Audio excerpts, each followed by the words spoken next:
Hey, welcome back to Black Lab Garage. Well, you see all these boxes behind me? In these boxes is the cheapest 20 by 20 steel carport on Amazon. Don't know anything about it. Never put one together. And you see I've got all my friends here to help me. You know, mostly my friends Massey and my friend Ferguson. So can one man put one of these together with knowing absolutely nothing about it and limited tools? Well, it's the only way to find out. You ready? Come on, let's get into it.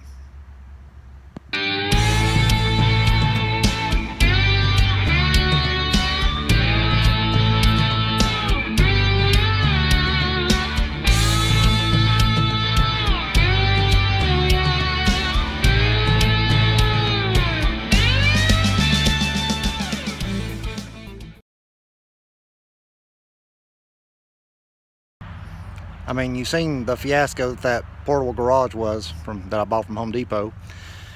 So I found this one on Amazon for $999, and it is all steel. Now you're wondering, why did you buy one if you're standing in front of one? Let me answer that. Okay, I keep my tractors, my lawnmower and stuff in this one. So what we're going to do is put that one together to put my tractor, my lawnmowers and all that stuff under. Then we're going to take this one and close it in. This will be the one that we work out of. Now I took a tractor and kind of cleared a place out here the best I could. I mean, it's not real level, and is being level important? Very much so. Is there anything we can do about it? No. We'll just do the best we can. So put me some penalty flags up so I know roughly where 20 by 20 is, which should help. So now let's go down here and get these boxes and try to figure out which one's which and find the instruction sheet. Okay, finally the fourth box I opened had the instructions in it and a pair of gloves. Okay, I got the first rafter together. Number 5 goes to 62R, which goes to 61R, which goes to 7R. And then on this side, number 5 goes to 62L, to 61L, to 7L. And then of course, you gotta put your screws in, and they give you plenty of screws. I will give them that. Which I want to leave these screws, I want to run them in but not tighten them all the way down until I've actually got it together, assembled and kind of level and standing up, and then I'll go back and tighten them. I think that'd be better to leave it where it has some adjustability in it yet. Oh, and make sure that you leave those silver inserts facing down for your bracing. So there's a completed rafter. So now I gotta decide if I want to start on another rafter or go ahead and start putting the base together where I can set them up one at a time. Now the base is pretty simple. Just number 1, number 3, number 2, number 3, number 2, number 3. Of course, that's not the whole rail or base, but I put this much of it together. Now I gotta figure out how I'm gonna stand this rafter up on it. And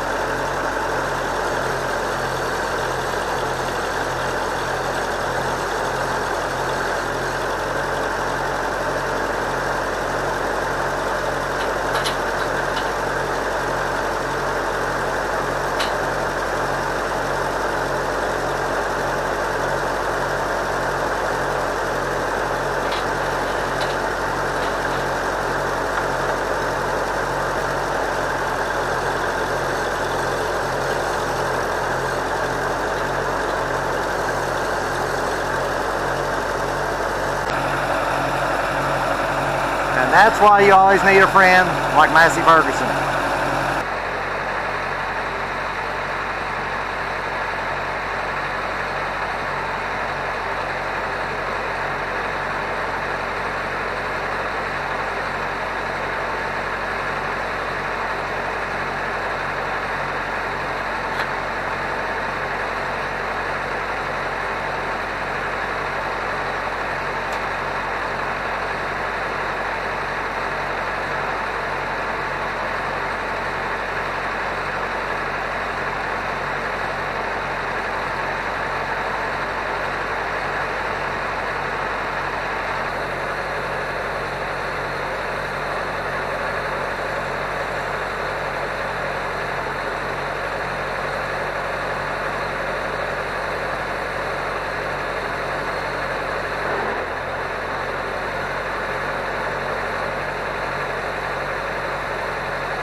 Okay, so I got all the number 15s bolted in across the top, and I also went ahead and bolted in all of the number 9s, like the Beatles, number 9, across the sides. Alright, I got 3 of the holes dug and got concrete poured in them, letting it set up, which I'll have to go back and level the dirt out here. So now I gotta start over here on the other side, dig 3 holes. That's for those clamps that go over the bottom of the frame, but you can bolt it into concrete. Because I'm gonna put these side braces on, the ones that angle down to the side. What I'm going to do is reuse these that was on that portable garage. I mean, these are some that I bought. These are not the ones that come with the portable garage. And I will anchor them into the ground and then use the end of it to go through the bottom of that.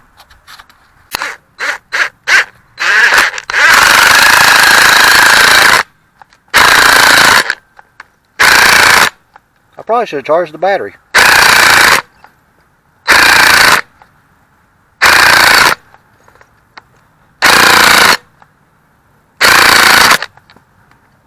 I'll be right back.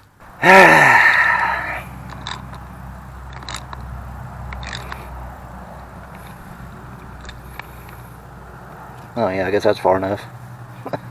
Oops.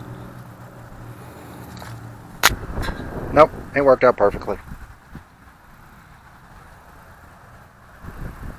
So now let me do this down the rest of this side.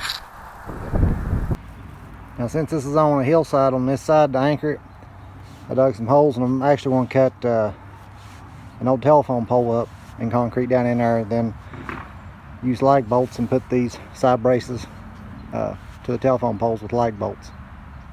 First I got to cut up a telephone pole. Let's see if this old saw will crank. It's one of my smaller saws.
There we go. That's how I'm anchoring the sides of it. Well, on this side anyway. Well, you can see I've got a bunch of the tin on. I haven't recorded much of it just because, well, it's kind of dangerous up here. I ain't got anybody to hold the ladder or anything, so, you know, I'm trying to record and stay on the ladder and put screws in and not, you know, a little complicated. But I'll try to show you what I'm doing, because they send some stuff with this that they tell you to put on the tin in between strips to help keep water. It's duct tape. It's not a gasket, it's duct tape. So I'm actually using silicone, and I'm using a little bit bigger screw than what came with the kit, just for a little extra security. You know, I don't want the wind taking this tin off.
Now, one thing I will say, there is plastic on each one of these panels, or the tin.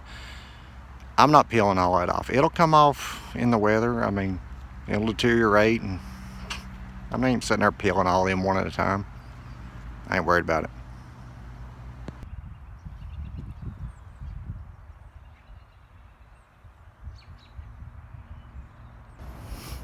Well, here you go. This proves one man can put one of these together. It's, you know, you might struggle here and there, but one man can do it. At least with the help of a tractor anyway. My only problem is now is it's not big enough. Hopefully I can walk around through here and not fall getting tangled up in the honeysuckles over here. I mean, is it perfectly square and stuff? No. But it's not bad. It's not bad at all, considering what I had to work with.